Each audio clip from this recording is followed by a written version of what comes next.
Coba lihat adegan ini deh. Sebuah penangkapan, teriakan perlawanan, tangan terkepal. Rasanya familiar banget kan?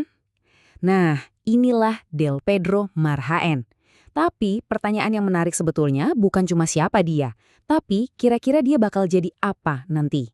Soalnya dalam politik Indonesia, jalan seorang aktivis vokal itu sering banget berakhir di tempat yang sama sekali nggak terduga. Kalimat ini bukan sekedar teriakan biasa loh. Waktu Del Pedro mengucapkannya, dia itu seakan-akan menyalurkan sebuah energi perlawanan yang udah melegenda di negeri ini. Gestur dan kata-katanya itu kayak gema dari masa lalu. Sebuah pengingat kalau tekanan dari penguasa seringnya malah melahirkan simbol-simbol perlawanan baru. Oke, supaya lebih jelas, yuk kita kenalan lebih dekat dulu sama sosok Del Pedro Marhaen ini. Sebenarnya siapa sih dia? Dan kenapa penangkapannya jadi begitu penting sampai perlu kita bahas? Nah, coba lihat rekam jejaknya ini. Del Pedro ini bukan aktivis kaleng-kaleng ya. Dia pengacara HAM, peneliti, pernah di Kontras. Wah, ini CV seorang penantang kelas berat. Dengan latar belakang kayak gini, posisinya sebagai kritikus pemerintah itu bukan cuma vokal, tapi juga punya bobot. Tipe orang yang bisa bikin penguasa nggak nyaman tidur. Dan ya, bisa ditebak kekritisannya itu akhirnya membawa dia ke sini. Ditangkap. Tuduhannya, penghasutan. Ini adalah pasal yang klasik banget.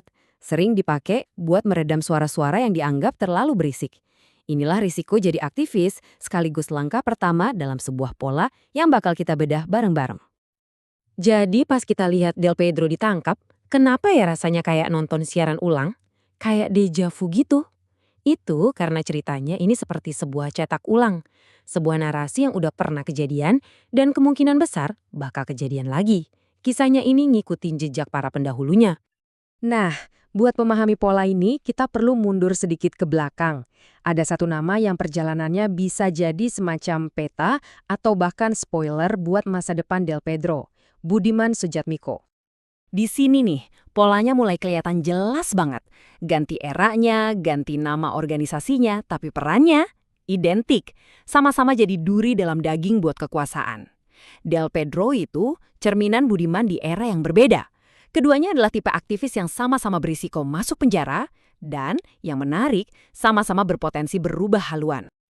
Setiap perlawanan itu menuntut harga, dan di bagian ini, kita akan lihat betapa miripnya harga yang harus dibayar oleh Del Pedro dan juga Budiman. Intinya sama persis, Del Pedro dituduh menghasut, Budiman dulu dituduh mendalang.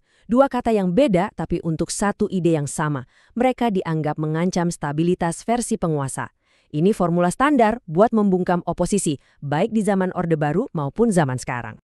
Dan jangan anggap remeh konsekuensinya ya. Angka ini, 13 tahun, adalah vonis penjara yang diterima Budiman Sujatmiko waktu itu. Bayangin, 13 tahun. Ini bukan sekedar hukuman, ini adalah sebuah pesan dari penguasa tentang seberapa besar ancaman yang diwakili oleh seorang aktivis. Slide ini merangkum semuanya. Terlepas dari jargon politik dan pasal hukum apapun yang dipakai, pada dasarnya ini adalah cerita tentang negara yang merasa terancam oleh warganya sendiri yang paling kritis. Sebuah narasi yang kayaknya nggak lekang oleh waktu. Tapi, penjara itu bukanlah akhir dari cerita. Justru sebaliknya, disinilah plotnya berbelok tajam. Yuk kita lihat apa yang terjadi pada Budiman Sujatmiko setelah dia bebas. Ini bisa dibilang studi kasus paling relevan buat memprediksi masa depan Del Pedro. Ini dia titik baliknya. Dari seorang martir reformasi yang dipenjara, Budiman bertransformasi total. Dia masuk ke dalam sistem yang dulu dia lawan habis-habisan. Dari parlemen sampai akhirnya ke lingkaran inti kekuasaan. Ini bukan lagi sekedar perjalanan karir. Ini udah kayak sebuah template tentang bagaimana seorang penantang bisa menjadi bagian dari kemapanan. Tentu saja, dari dalam sistem dia punya kekuatan untuk membuat perubahan. Contohnya undang-undang desa yang monumental ini. Nah, ini kan menunjukkan sebuah ironi yang menarik ya. Terkadang, cara paling efektif untuk mewujudkan sebuah idealisme adalah dengan bergabung ke kekuatan yang pernah Anda tentang. Dan sekarang, kita kembali ke Del Pedro. Dengan melihat jejak Budiman tadi, pertanyaan tentang masa depannya jadi semakin relevan dan, ya, provokatif. Dalam mitologi politik Indonesia, penjara itu sering berfungsi sebagai kawah candra di muka. Jadi, itu bukan tempat yang menghancurkan, tapi justru tempat yang menempa dan mengesahkan seseorang. Keluar dari penjara, seorang aktivis seringkali punya modal politik yang jauh lebih besar. Pertanyaannya, modal itu bakal dipakai buat apa? Setelah lulus dari gemblengan itu, biasanya ada beberapa jalur karir yang terbuka lebar. Bisa jadi politisi, pejabat publik, tapi ada satu jalur yang paling sering jadi buah bibir. Semacam puncak karir bagi mantan penantang yang akhirnya berdamai dengan kekuasaan. Kursi komisaris di BUMN. Jadi, perjalanan dari aktivis jalanan ke jajaran elit di ruang rapat yang dingin ber-AC itu bukanlah sebuah penyimpangan. Ini udah jadi pola yang mapan. Perlawanan di masa muda seringkali menjadi tiket emas untuk masuk ke dalam lingkaran kekuasaan di kemudian hari. Jadi, kita kembali ke pertanyaan awal. Akankah Del Pedro Marhaen, sang aktivis yang hari ini lantang melawan, suatu saat nanti duduk nyaman di kursi komisaris? Sejarah bilang kemungkinannya sangat terbuka.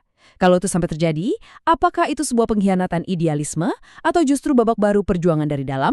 Hanya waktu yang akan menjawab, tapi polanya sudah ada jelas di depan mata kita.